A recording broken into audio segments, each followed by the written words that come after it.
Record. Okay. So tonight we're going to have a guest speaker, but her kids basketball game got rescheduled for tonight, so she's going to come and talk to us next week. So I thought this was a perfect opportunity to go over some of the questions you guys asked on the team page. So we're just going to go through those. So let's start with, how do you come up with a game plan and then stick to it? So my first tip there would be to meet with your enroller, whether it be like a one-on-one Zoom or just shoot them a message. And that's kind of their job, is to help put out in front of you what it is to follow, to help blaze the trail and teach you what it is. And so starting out, that's definitely step one, is what I would do. And then you've got to figure out what you need, because you can't have a game plan if you don't know where you're going or what the goal is. So you need to figure out exactly what you need, volume, distributors, the whole thing, and then break that down into like what you need every day, or what you need every week, or whatever that may look like, or what this person needs to bring in, or whatever, and figure out in that sense as well. And then you got to figure out, what can you do to bring that volume in. So for example, like I sign all of my customers pretty much through host to post. So if I'm sitting down and I'm like, okay, I need 2,000 in volume. All right, I should probably do 10 post to post a day for the entire month, maybe 15, like push it hard. And like, that's the kind of approach I would take. So just think, how are you getting your customers? If it's through your stories, then maybe you want to be vamping up your stories for the month. If it's through cold messaging, then maybe you want to like up however many people that you typically message. Kind of figure out how you typically bring in volume, how you've had the best luck, and then just do more of that. And don't write anything off. Like if host to post doesn't work for you, like maybe you just aren't doing enough, ask for tips, whatever it is. If everything works, it's just, if it's not working for you, that means that you're not doing something right in the process. So reach out and ask for help and figure out what that hiccup is. And as for sticking to a game plan when you make it, is you have to commit to it. And we take that so lightly when we talk about like our 6 lists, our non-negotiables for the day. Like that's just something we say and typically don't actually put the value to. A commitment is a commitment. You've got to make a commitment like you did when you got married. Like, it's for better or worse. We're doing these things every day, and non-negotiable. Like, that means that it's not negotiable. It means that you're doing it. And so when you commit to doing those things you need to do in order to get that volume, you have to then do it. You have to treat it like it's a commitment. You have to treat it like it has that value, that it's your non-negotiable. And, it may not always be like your standard 6 list. Like my commitment to myself this month is to get 10 host to post up every single day, and then fill up one of my pieces of paper of potentials. Before I go to bed, I do those 2 things. And life's been crazy, so maybe I'm not getting all the posts up, or maybe I'm not doing all this, but those 2 are my commitment for the month. So no matter what, before I go to bed, those 2 things will be done because I am committed to getting them done. And then you got to remember why you're doing it. It's so easy to get caught up in the hustle and bustle of volume, and I need distributors, and okay, well, where do I move this customer, or how do I get customers? And then we forget why we're doing this. Like, yes, you got to work hard, and yes, all of that, but you've also got to remember why you're here. Like, what is it? Why are you working? What is that going to do? What does that matter? Is it going to bring you home? Is it going to keep you from having to put your kids in daycare? Is it going to allow you to move? Is it going to allow you to pay rent without stressing? Like, what is that going to do? And then take a step farther, and what fun is that going to do? Like, what things can you cross off your bucket list? Can you go horseback riding? Can you go to Disney? Can you go on vacation this year? Like, what fun things are you going to get to do? And think about that every day. Be real with yourself. Like, what can I get to do? Where am I going? What things can I make happen? And when you can bring that excitement of the future back into things, it makes it easier to commit to it because you can see the bigger picture. Okay, so the next question was, how do you balance time, and then tips for organization? And it's going to vary for everybody. Like, the way I balance time today, I do this full time. Versus when I got started and I was working full time plus commuting 3 hours a day, the balance is going to look totally different. But there's still a balance within. And I think the biggest thing I've learned is to have a fluid schedule instead of trying to be rigid. Because when you're rigid, like, I've got to do this. Like, it's easier to guilt yourself out of doing any of it.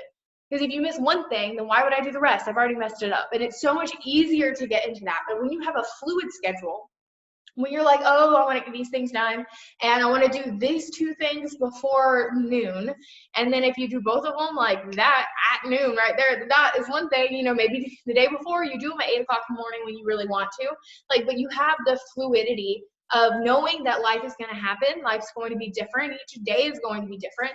Having what you want to get done, but not being super hard on yourself on exactly when you have to get it done. That's been my biggest thing. I'm so bad at structure. I hate structure.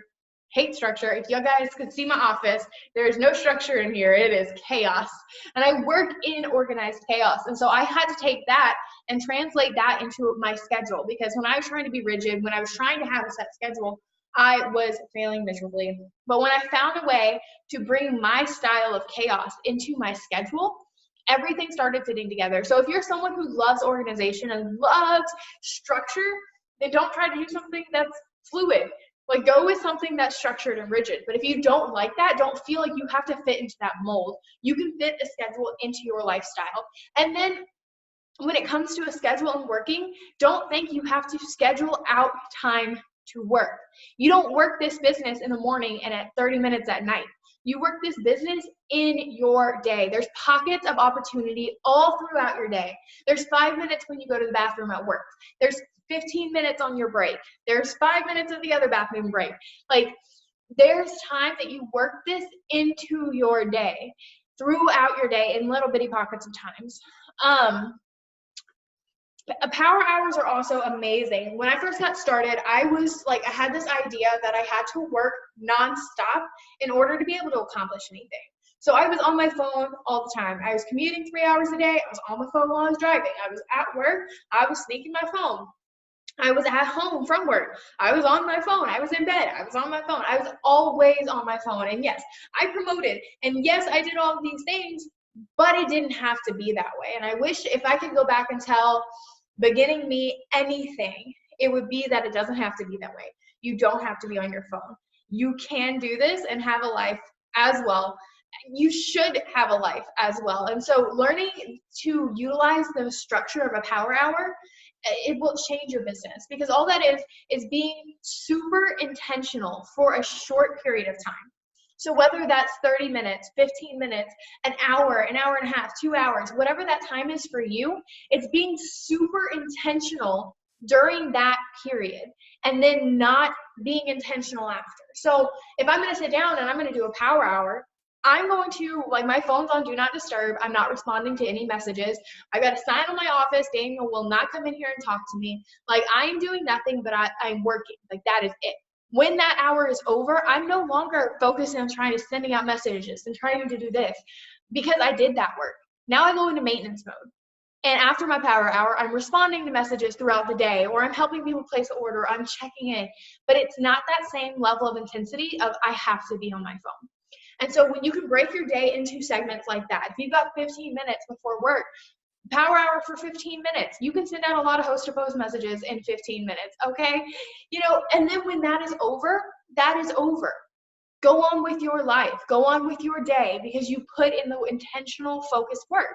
So you just respond when you can throughout the day. So definitely utilizing power hours. And then working when you can. Okay, so I had asked this on a Zoom. I was a guest on it last month, and I just loved the question. And they wanted to know how many messages I sent out a day. And the thing about this is I think you should send out as many messages, or you should work as much as you can every day. But that's not going to look the same.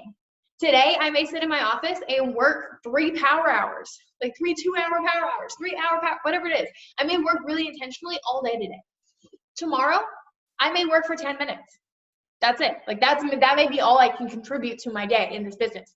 But because I'm working as much as I can each day, the work I'm doing today, the effort I'm putting in today is sustaining me through tomorrow. You're not going to have a great day every day. You're not going to have a day where you can 100% invest into your business every single day. It's not going to happen. So you've got to do extra on the good days. When you have those windows, when you have those days off, when you have the time that you get off early, or the kids are at the dad's house, like, or they're at a friend's house or whatever's going on. You've got to take advantage of those pockets of time so that when life is busy, when things are happening, when you have to pick up an extra shift, when the kids are sick, you don't carry any guilt because you've already put the work in. You already did the time. Let's see. Setting boundaries. When it comes to balancing time, setting boundaries is huge because you've got to have, like I said, so you've got to have some form of structure. Even if it's fluid, you've got to have an understanding. When promotion months hit, like, you hit hard, you stay up late, you get up early, you're on your phone extra, and that's fine. But even in that, you've got to have boundaries. I 100% suggest having a no working in the bedroom thing. Like, if you're married, you have a significant other you live with, like, you should not be working in bed. Like, you should not be working at night. Like, that should be a safe area. That should be a boundary that you set up because you've got to protect your relationships at the same time.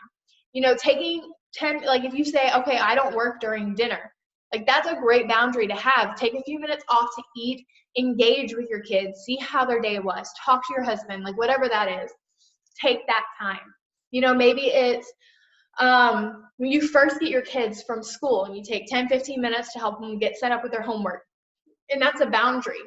That's a non-negotiable. I'm not picking my phone up. This is my boundary. This is my priority. And so setting those boundaries, you know, we are in an amazing opportunity where we get to tell our time where to go.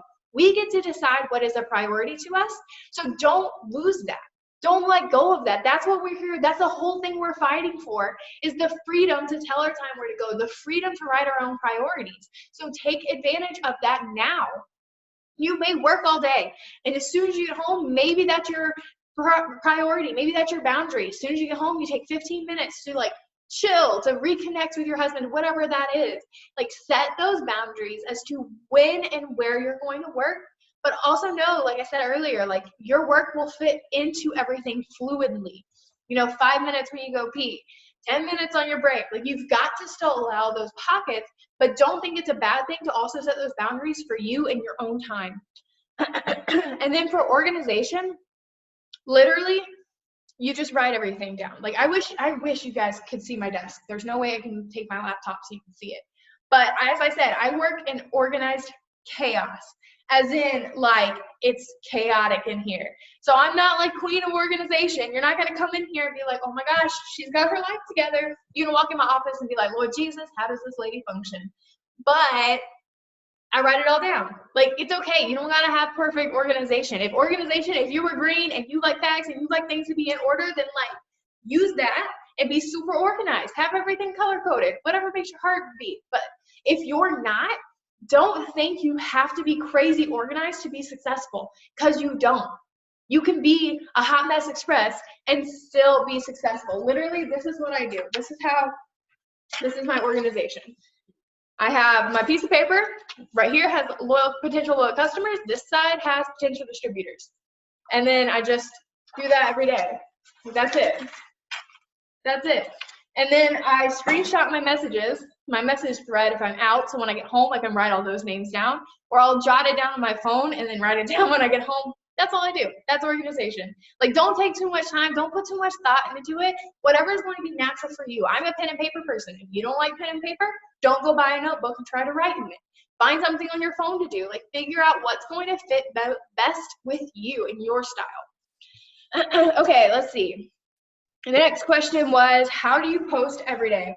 So when you first get started, it's new. You know, we've been up to this point, you've been using social media like social media. Like, you're sharing cat videos and, like, doing that kind of thing. There's no value in it. But as soon as you start this business, you have to start figuring out your schedule. And, you know, you don't got to have it all figured out from the get-go. You know, you think of some tricks, like set a reminder. Like, what do you want to post at least 3 times a day? So then set 3 reminders throughout the day. It goes off, you're like, oh, I got to post. And you throw up a post. It's so simple. Planning post is also really good. I did this when I was working full-time. This is something I did a lot, is I would, on Sunday, I would plan out my post. There's a really good video with Jade Hooper. I can put in the team chat after this if you guys want. And she talks about how she gets her calendar out and she's like, what do I have going on? She said, okay, we've got Cub Scouts, we've got Veterans Day, we've got someone's birthday. And so on those days, she'll go ahead and like write out a post and save it to her phone for those days and those things going on. She's like, okay, well, we've got Cub Scouts. I know I'm going to want to talk about it. So she tries to think. And or she's like, okay, I know we're going to the fair, so let me think of something, and then I'll add the photo from the fair. Like thinking ahead. And then also, if you guys are not creeping on top leaders, you need to. This was like what got me here. When I was learning how to do this, like that was it. I copy and pasted myself for so long. Posting your own content is going to get you so much farther, okay? But it's a lot to chew to say that you're going to do all of your own content. To this day, there's still times I copy and paste things and I don't make my own content because sometimes we don't have the opportunity. So go create top leaders. There's so many. If you need ideas of how to find top leaders, go into Mark Pentecost Facebook page, go to his like posts and stuff like that, and go look at the people who comment and engage on those posts. They're 99.9% going to be It Works people. So go scroll through, and if you find someone that you like their content, go hit the follow button, not friend, follow. And then if you hit the 3 dots on the right corner of their post, they'll have like a button or like a drop down menu, and it'll say like save to collection. Hit that, and then if it's a business post, create a collection that says business post. If it's about products, create a collection that says product post, and then save them there and go through like once a week.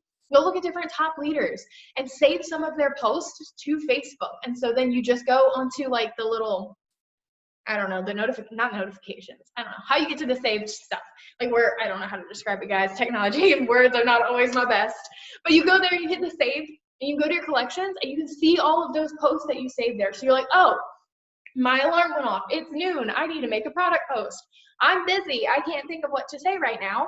I go to saved, go to product post collection, find one, copy it, paste it, change up a couple of words, boom, you have a post. So you don't have to always overthink it. Sometimes it can be that simple. And then when things are going on and when you have opportunities, it is amazing to then tie in your own words and to then make your own content. But don't not post because you don't have the time or understand how to make your own content. There's so many resources out there. So, you can do that. If you go on our team page and go to the search button and hit post ideas, you're gonna find a bunch. If you go to the units tab and then go to daily steps expanded, there's literally one that says posting and has a ton of posts. There's one that says story posts and has a ton of options there. So there are resources out there. You just gotta take a couple seconds to go find them.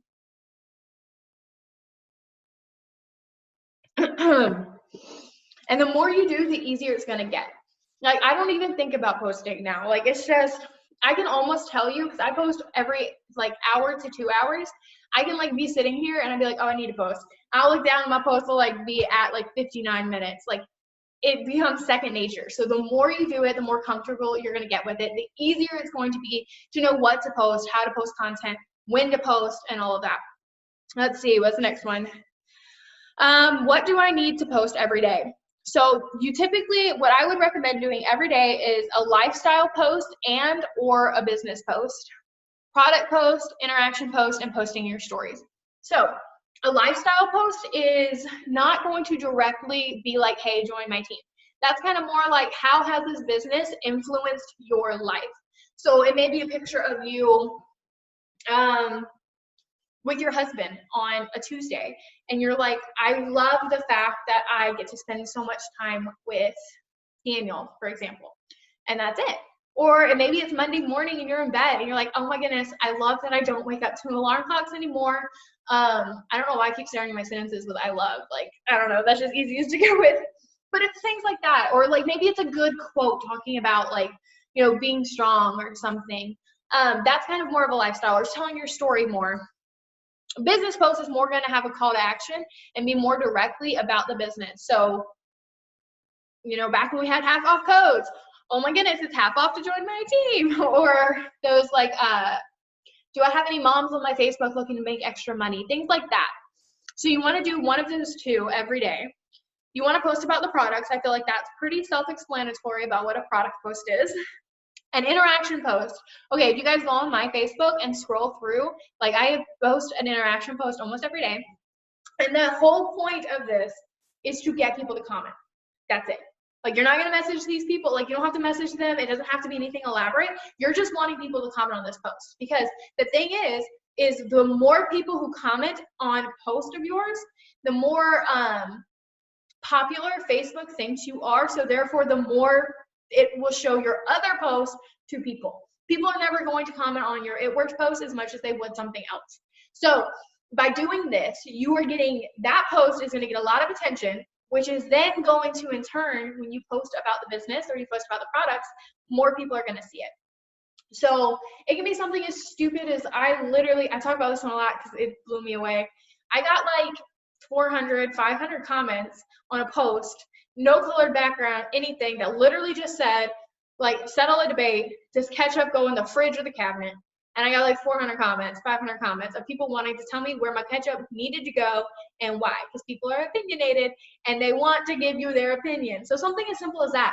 Or go on Pinterest, find 2 pictures of nails, put them side by side. Say, going to get my nails done, left or right. Even if you're not going to get your nails done, that's fine. They don't know. You eventually, one day in the future, will go get your nails done, I'm sure. And so it's just things like that to get comments and to get that interaction. There's also like the little graphics that you don't want to share, you want to save and post it yourself. Like, one has to go, and it's like fries, wings, pizza, pancakes, I don't know. And like people drop like a 1, 2, 3, 4, things like that. Like literally anything that you see to get people to comment. Nothing to do with the business, nothing to do with products. Its job is to get interaction on your page. If you post about the host to post giveaway and it gets a lot of comments, that totally can count as an interaction post for the day. But you want to make sure that you're doing that every day, every other day, to make sure that you are getting that engagement on your page, so your page looks more popular. And then posting in your stories. Okay, I do want to address this because I've seen it all over the place, and I've said it before, so I'm going to say it again. There is a stark difference between the content that is okay to post in your stories and the content that is okay to post on your page. Do not go and take a pre-made thing and put it on your page. Those cute little pink background with pictures like Thermopyte X. Try it for 40% off, and it's like swipe up. You can't swipe up on a post, okay? Those are meant for your story. Putting that on your timeline is not helping you. People are not going to comment on that. That doesn't look it doesn't look genuine. It looks like spammy and salesy. So those kind of things are amazing for your stories, not for your pages. And Pinterest is also really good. If you guys don't know, Pinterest has everything. So you can go on there and you can search any product first off. So you can go, It Works hair, skin, and nails results, It Works wraps results, literally any product, and you're going to get before and after photos. So if you guys are ever looking for before and afters, go look on Pinterest. They've got them. But you can also search It Works story posts, and you're going to find a bunch of already made story posts about the products and the business to put in your stories, specifically not on your page. Next question was, how do you boost interaction when your posts are dead? Doing good interaction posts, I'm not going to go through that because I just went through it. But you've got to give love to get love, okay? So you can't sit there and be like, why is no one commenting on my stuff? Like, no one likes my post, and then all you do is post. Like, it's got to be a two-way street. So you want to make sure that you are still taking time every single day to interact within your social media. So go scroll through people's stories, and when you see something, swipe up and comment. Scroll through your timeline. We're going to do it anyway. We all are going to fall into the scroll hole. When you're going through, though, take the time, and instead of being like, oh, that girl's shirt's cute. Well, that's a really pretty picture. Stop and actually say that. Drop a comment. 4 to 6 words is what's going to sway the algorithm into thinking that you guys are better friends, and then they see more of your stuff. But it's the point of taking time to comment on their stuff. And as you're doing this and building that relationship there, you're going to notice that those people are going to start interacting on your stuff more as well. Make sure that you are constantly growing your friends list. Guys, fresh fish jump first. So new people are going to be quicker to interact, comment, like, swipe up, vote on a poll, anything, than people who are already there. So if you are still new, you need to be sending 50 to 100 friend requests a day. Don't do it all at once. You're going to get yourself blocked. break it up into a few an hour, work it in throughout the day. But you want to make sure that you are aggressively growing your network. If you've been in for a little while, that's when it really gets tricky. And because Facebook caps you out at 5,000, once you're getting close to there, your stuff is going to start dying down in interaction. Because you've got 5,000 people, maybe 400 of them are seeing your stuff, and it's going to be the same people and over. So at that point, you've got to make sure that you are aggressively unfriending people, that you are bringing that number down so that you have the room and can then start bringing new people back in. Because again, fresh fish jump first. So those new blood, those new people, those are the people who are going to help boost that interaction. And stop hitting the share button.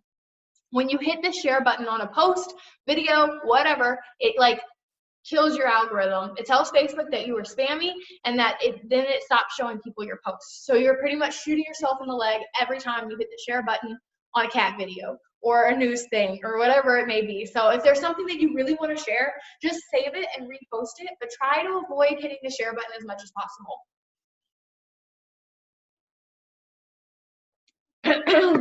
Okay, next question was tips for sealing the deal. I'm not going to go into this too terribly much because this was what we covered last week, a good bit, so go watch that one again for more tips. But the basis of sealing the deal is just being consistent and following up. You get 2% of sales closed on the first contact, but like 80% on the 5th through 12th contact. So most likely, if you're not seeing the fruit of your labor, if you're not seeing the results, it's because you're quitting too quickly. You're giving up on the follow-ups too soon. So you've got to stop planting seeds in someone else's garden. The truth of the matter is you planted the bug, you gave them the idea about the products that they need or the business opportunity, and most likely they're going to want it eventually. Even if they say no, typically a no is not a no, it's a not right now. So if you plant that bug, you plant the seed of this is this, and then you stop following up, someone down the road is going to message them, and they're going to join, and they're going to buy, and they're going to do whatever, and you're going to miss out just because you quit early and you didn't see through with the process. So you've got to be, this goes back to organization. You've got to write down everything so that you have a way to be consistent with following up, but you want to make sure that you are being consistent.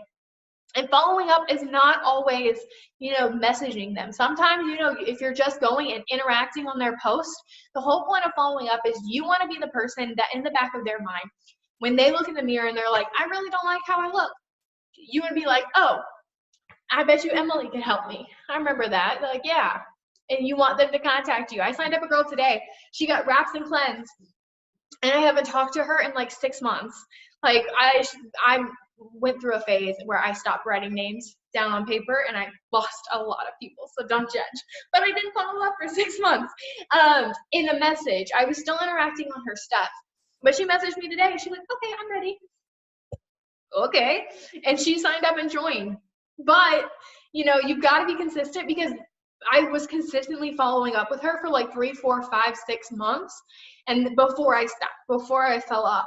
And so I was still the one in the back of her head. I was the one that she thought of when she was like, I want to lose weight, I want to tone and tighten, like I need to go talk to Mariah. So you want to be the person in the back of their head. And even if they're not buying right now, even if they're not responding, even if they're leaving you on red, whatever that is, they're still seeing your post. You may have spoke to them about Thermophyte X, but they may watch your post about the coffee for the next 6 months, and they'll be like, hey, I want to buy the coffee. And you've never even spoke about it, and then they buy it. So you never know, but we've got to be consistent.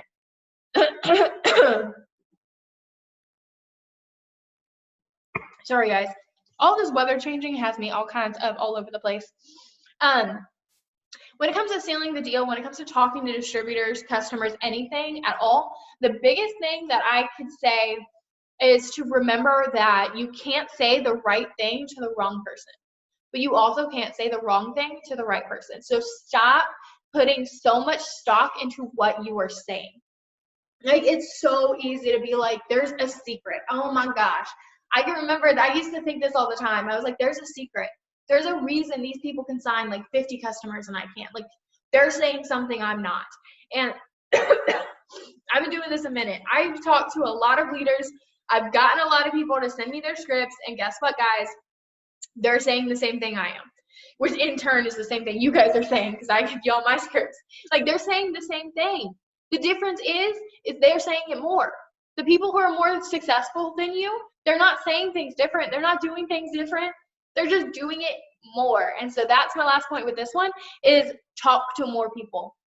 If you don't feel like you're sealing the deal enough, talk to more people. If you don't feel like your potentials is growing enough, talk to more people. If you don't feel like you're getting up enough host to post, talk to more people. If you don't feel like you're signing enough distributors, talk to more people about the business.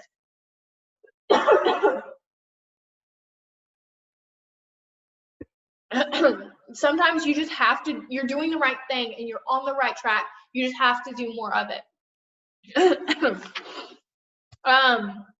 Next question was, I'm struggling to sign distributors.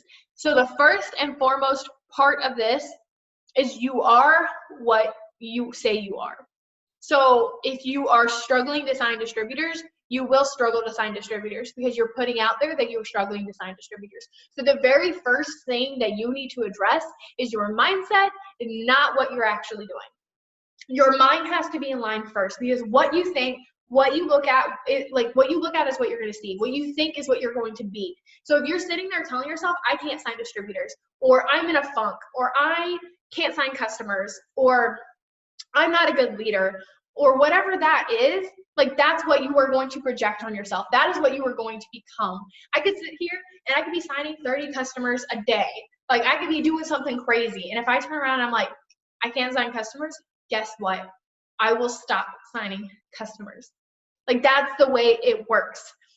There's this really cool story. I can't remember who it was. Jocelyn Yates told it, but I can't remember the person in it. But there's this person, is a word person, okay? And they're doing an event. And these two twins come up to her, okay? Identical twins, same person. And they're like, I need help. Twin A says, all I can do is sign customers. I sign customers all day long, but I can't sign distributors. Twin B says, I can't sign customers. I sign distributors all day long, but I can't get any customers in.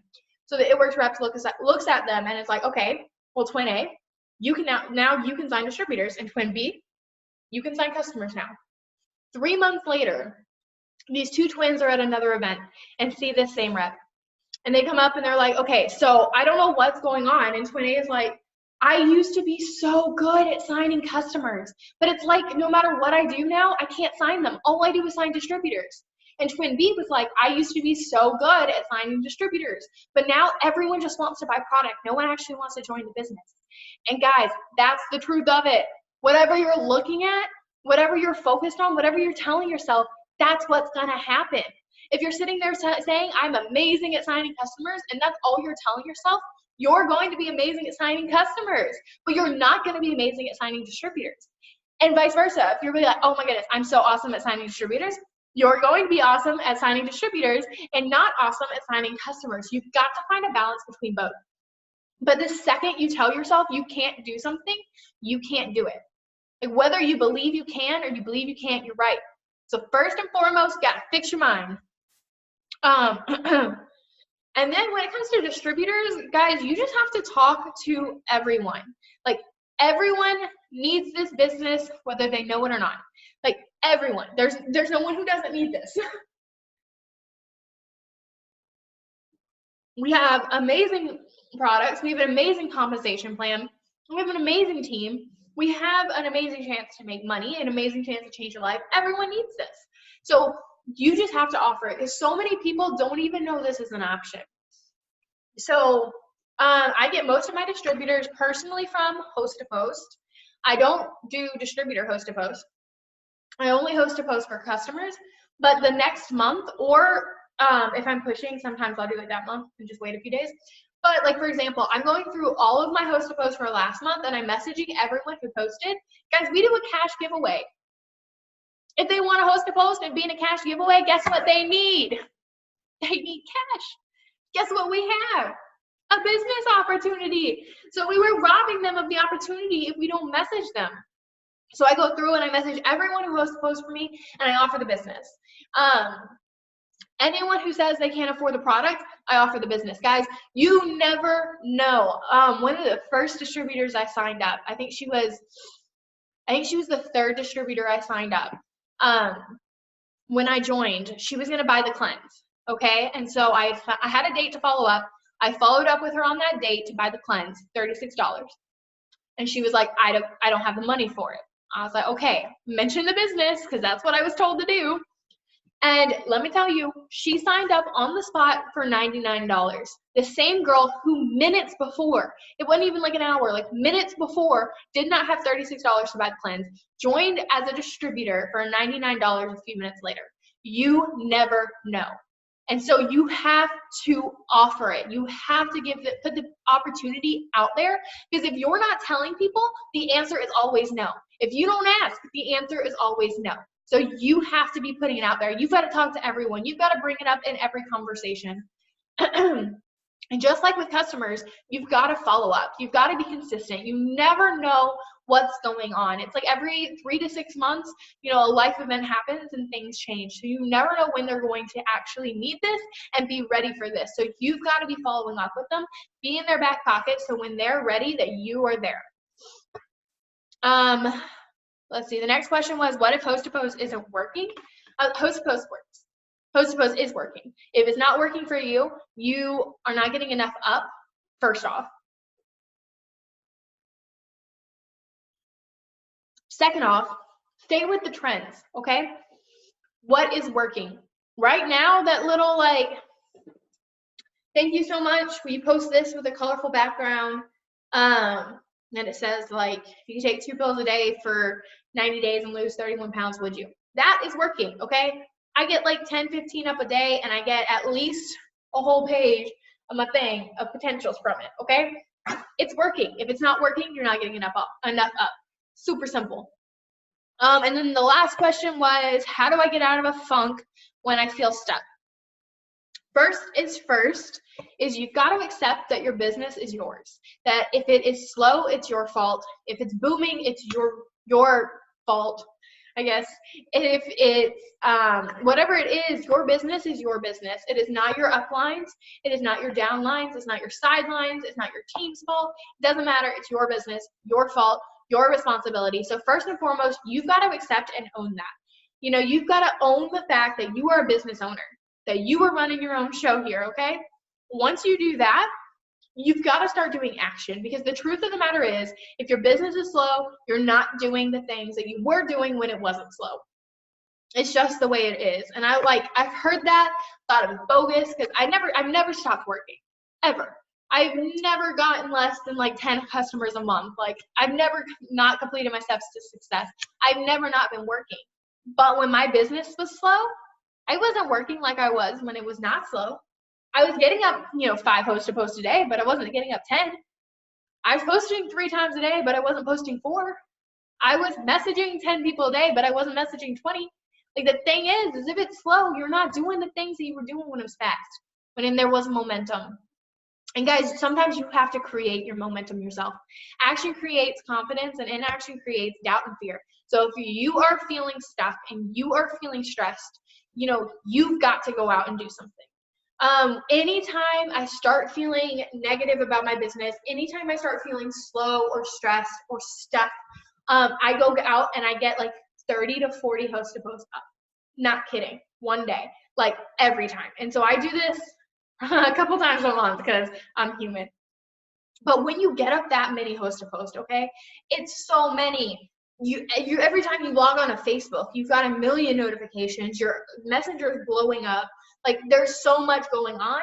And when you have all of that happening and that energy and all of that going on around you, it snuffs out the fear and the doubt. And you're okay, I got this, because so much is happening.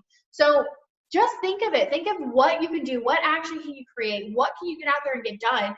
And as you do those things, as you do that action, the confidence is going to come behind it and the momentum is going to follow. But sometimes you just got to show up and be excited for nothing so that your team gets excited. Your audience gets excited. You get excited. Sometimes, you fake it till you make it. It makes yourself excited. But when you bring that excitement in and that passion back in and that action in, everything else starts coming. The momentum comes in. Everything becomes more natural and simple. Okay, so that was the last of our questions. we're going to wrap it up because it's 9:40, and if you guys haven't been able to tell from all my coffee or tea drinking, my throat is freaking killing me. But, okay, so we are starting week 2. It is Monday, okay? What on earth are you guys doing this month? Are we doing it, okay? You got 3 weeks. The thing about it is, even if you have started off super slow, even if you feel like you haven't done enough to keep you on track for your goals, even if you feel behind, even if you feel whatever, you have enough time to decide today to change it. You have enough time to decide today you're going to promote. You have enough time to decide today to make it happen. There is enough time ahead of you to go out and make those goals happen, but don't wait. Don't wait till tomorrow. Don't wait till next week. Don't wait till the week after to be like, oh, actually, I want this. Decide today. Guys, this is the last check you're going to get before Christmas. Do you need a Christmas bonus? Is there a couple gifts you want to get still? Are you still planning things? Are you worried about where the money's going to come for Christmas? Okay, well then stop thinking, stop worrying, stop sitting on your hands, and get out and go create it. Go promote, go make it happen today, this month, and then so on the 15th, you get a hefty little check that's going to set Christmas straight. But you got to put the work in now to get the reward then. So we've got 3 weeks, guys. 3 weeks. Commit to giving yourself a shot for 3 weeks. 3 weeks of effort, 3 weeks of consistency, 3 weeks of non-negotiables, of actually doing the things you're going to say, you say you're going to do each and every day. 3 weeks, okay? And you can change your business, you can launch yourself towards the new year, and you can help provide for Christmas. So I love you guys. I am so excited to continue through this month with you guys. And as you know, I want you to hop off the Zoom, not sit on your hands. I want you to go do some form of action tonight before you go to bed. Send out 5 more messages, get up 10 more host posts, whatever you're feeling. But I want you to go do some action. And I will see you guys later.